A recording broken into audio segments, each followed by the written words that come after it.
Assalamu alaikum. I am Akhtar Abbas.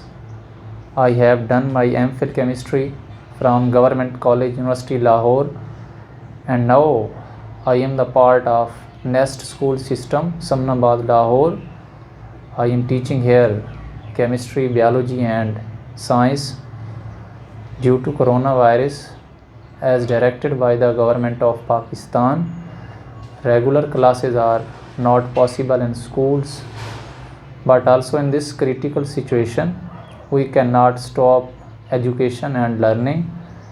Due to this fact, our team, our madam and we started video lectures. By these video lectures, our students will continue their education and learn the lesson. Today I am here for a video lecture of class pre-9th. 9th students can also listen, can also understand this lecture, because chemistry is common in pre-9th and 9th. Today our topic is atom and its basic structure. कोई भी chapter start करने से पहले, chemistry का कोई भी chapter शुरू करने से पहले आपको एटम और उसके स्ट्रक्चर के बारे में ज़रूर जानना पड़ेगा। अगर आपको इन दोनों चीज़ों के बारे में नहीं पता तो आप केमिस्ट्री का कोई भी चैप्टर, इवन के चैप्टर नंबर 1 भी स्टार्ट नहीं कर सकते। एटम क्या चीज़ है और उसका स्ट्रक्चर क्या है, ये जानना आपके लिए बहुत ज़रूरी है। आज के वीडियो लेक्चर में मैं आपको पहले बता दूं कि जैसे मैंने कहना है आपने वैसे सोचना है। आज का हमारा वीडियो लेक्चर जो है वो थिंक करने के बारे में है। अगर आप थिंक करने में कामयाब हो गए तो आपको एटम की समझ आ जाएगी। अगर आप सोचने में नाकाम हुए, जस्ट अंडरस्टैंडिंग पे, जस्ट लर्निंग पे और जस्ट इस चीज़ पे फोकस किया कि हमने याद क्या करना है, तो फिर आप एटम को अंडरस्टैंड नहीं कर सकते। और जब तक एटम को आप अंडरस्टैंड नहीं करेंगे, एटम को नहीं समझेंगे, तो आप केमिस्ट्री को शुरू ही नहीं कर सकते। और फिर सारी केमिस्ट्री आपको रट्टे से याद करनी पड़ेगी, बाय हार्ट आपको याद करनी पड़ेगी, समझ नहीं आएगी। एटम क्या चीज़ है? एटम है कि आप दुनिया में जिस भी चीज़ को देखते हैं तो आप सोचें वो कैसे बनी होगी। एक दीवार है, आपने कपड़े पहने हुए हैं, एक पंखा है, जो भी चीज़ है वो ऊपर आसमान से ऐसे नीचे नहीं आई। वो कैसे बनी? जैसे मैं कह रहा हूँ कि आप वैसे सोचें। आप एक ईंट लें, ईंट के 2 टुकड़े करें। मैं जैसे यहाँ पे आपको दिखाता हूँ कि ये ईंट है, ईंट के 2 टुकड़े करें, उसमें से एक टुकड़ा लें, एक पीस लें, उसके मज़ीद 2 टुकड़े करें, फिर उनमें से एक उसके मज़ीद 2 पीसेस करें। इसी तरह आप एक पीस के छोटे छोटे टुकड़े करते जाएं, करते जाएं, करते जाएं, करते जाएं, तो एक स्मॉलेस्ट यूनिट, स्मॉलेस्ट पार्टिकल आपके पास बचेगा। इस स्मॉलेस्ट पार्टिकल को एटम नहीं कहते। अब इस पार्टिकल को आप ले आएँ, एक ऐसे समझिए कि रेत का ज़रा बच गया है, उसको आप अपने माइंड में ले आएँ और ये सोचें कि ये छोटा ज़रा भी ऊपर आसमान से ऐसे नहीं उतरा, ये भी छोटे छोटे छोटे ज़रात से मिलकर बना है। वो छोटे छोटे ज़रात, हमारी आँख की कमज़ोरी है कि उन छोटे छोटे ज़रात को नहीं देख सकती।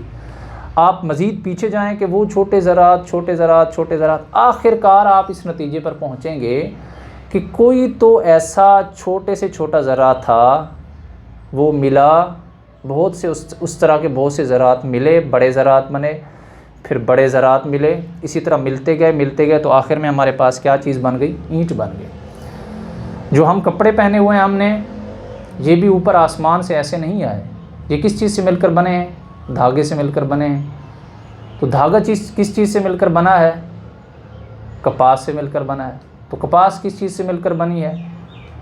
अगर आप ऐसे सोचते जाएं कपास किस चीज़ से, कपास छोटे छोटे पार्टिकल से मिलकर बनी है, सफ़ेद से, तो वो किस चीज़ से मिलकर बने हैं, ऐसे पीछे सोचते जाएं तो आप इस नतीजे पर पहुंचेंगे कि दुनिया ऐसी छोटे छोटे पार्टिकल से, ऐसे छोटे छोटे ज़रात से मिलकर बनी है। वो छोटे छोटे ज़रात हम अपनी आम आँख से देख नहीं सकते। कुछ फ़िलासफ़िकल लोग थे जिनमें न्यूटन भी शामिल था। ये तकरीबन कोई 1700 की बात है, आज से 300 साल या 400 साल पहले की बात है। वो बैठे हुए थे तो वो ऐसे सोच रहे थे जैसे मैं आपको बता रहा हूँ कि ये जो दुनिया है, कोई भी चीज़ है दुनिया की, कोई भी सब्सटेंस है, वो छोटे से छोटे ज़रात से मिलकर बनी है। आपके सामने जो भी चीज़ आए आप उसको अपने माइंड में लें और ये सोचें कि ये कैसे बनी है। वो छोटे छोटे ज़रात से मिलकर बनी हुई है। कोई भी चीज़ है दुनिया की, छोटे से छोटे पार्टिकल से मिलकर बनी है। आप उसको डिवाइड करते जाएं, अपने माइंड में ले आएँ, उसको पीछे डिवाइड करते जाएं। ईंट को डिवाइड किया, कपड़ों को ऐसे डिवाइड करते जाएं, आप कपास तक पहुंच गए। कपास को पीछे डिवाइड करें तो वो किस चीज़ से मिलकर बनी है। एक रेत का ज़रा अपने माइंड में ले, वो किस चीज़ से मिलकर बना है, तो छोटे छोटे ज़रात से मिलकर बना हो। ऐसे तो नहीं है कि ऊपर से सब चीज़ें आके नीचे मौजूद, आगे नीचे बस हमने देखा वो पहले से मौजूद थी। हमने देखा पहले से मौजूद हैं तो किसी न किसी ज़माने में वो बनी तो होंगी। बनी कैसे? छोटे छोटे छोटे छोटे छोटे, बहुत छोटे, इतने छोटे कि उन्हें दुनिया का कोई इंस्ट्रूमेंट दिखा नहीं सकता। जस्ट थिंक कर सकते हैं हम, जस्ट हम सोच सकते हैं, इतने छोटे पार्टिकल्स हैं वो। छोटे छोटे पार्टिकल से दुनिया की कोई भी चीज़ बनी है, उस छोटे से छोटे पार्टिकल को हम एटम कहते हैं। एटम क्या है? दुनिया का छोटे से छोटा ज़र्रा, वो छोटे से छोटे ज़रात बने और दुनिया की बड़ी सारी जितनी भी बड़ी चीज़ें हैं उन छोटे छोटे ज़रात से मिलकर बनी। एटम कितना छोटा है? आप ये सोचें कि एटम इतना छोटा है कि इस एक फुल स्टॉप में 10 करोड़ से ज़्यादा एटम्स हैं।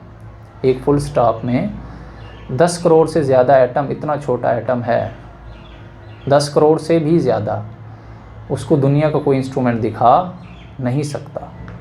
तो दुनिया की कोई भी चीज़ छोटे से छोटे ज़रात से मिलकर बनी है।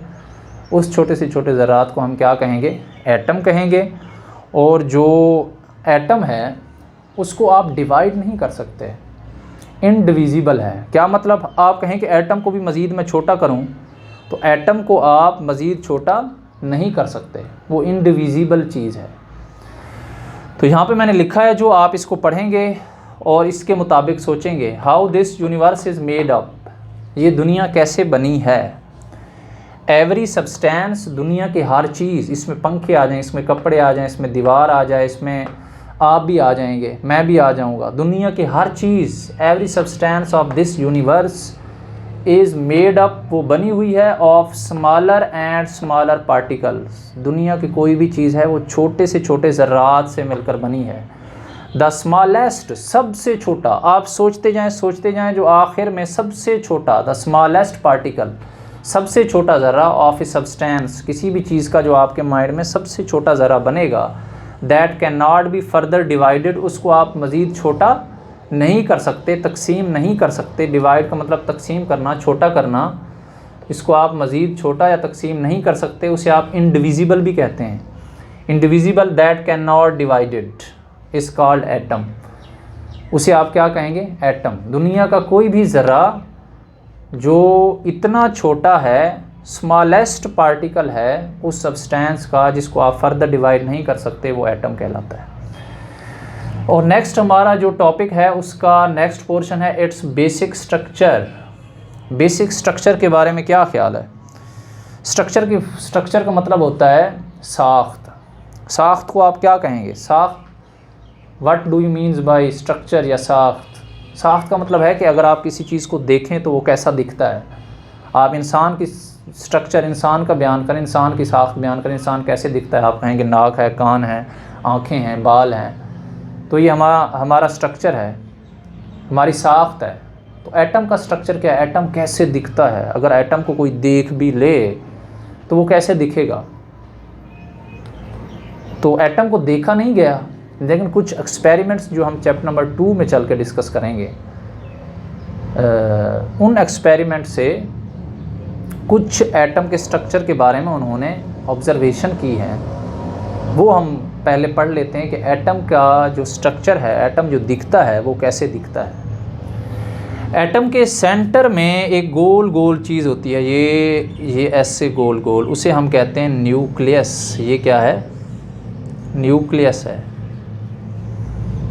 सेंटर में एटम के गोल गोल चीज़ है, स्ट्रक्चर है, राउंड राउंड, उसको हम क्या कहते हैं? न्यूक्लियस। न्यूक्लियस के अंदर दो चीज़ें मौजूद हैं।